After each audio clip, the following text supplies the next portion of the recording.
etorri gara Altsasutik, Inigoritza ikastolatik, Durangoko azokara, eta ekarri gaituzte hemen, improvisazio tailerrera.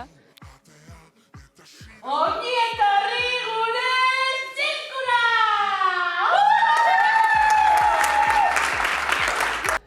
Pasatu superongi improvisazioekin, eta asko egin dugu. Ikusiko duzuna!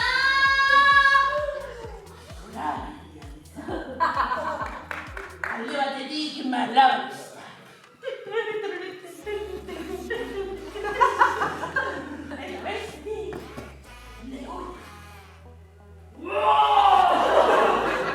Hasieran igual ez dabe esto gelditu direla como zertara etorri gara, ez dakigu zertan da bizen honek sei zoruok, baina gero hasi diez eta proposatu dabez gauzak eta oso ondo, oso txukun egiz izan, oso gustora egon gara.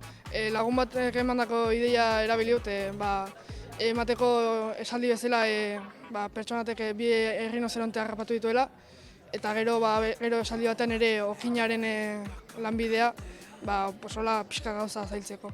Ondo, egin dute oso ondo. Iruditu zaite erabili dutela esaldia oso egoki eta oso testu inguru egokia. Sorkuntza propioak egiten dugu eta normalien improvisazioetatik sortzen dugu. Orduen, nahi gendun partekatu prozesu hori gaztiekin. Eta torten direnekin azokara. Jakin behar da, hizkuntza pixkat edo anitza izan eta hola pixkat ondokoa ezagutzeakin ere nik uste asko laguntzen duela.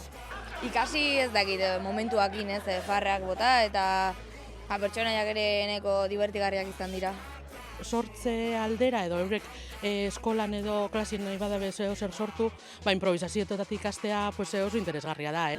Norbaitek parte hartu nahi badu, aro?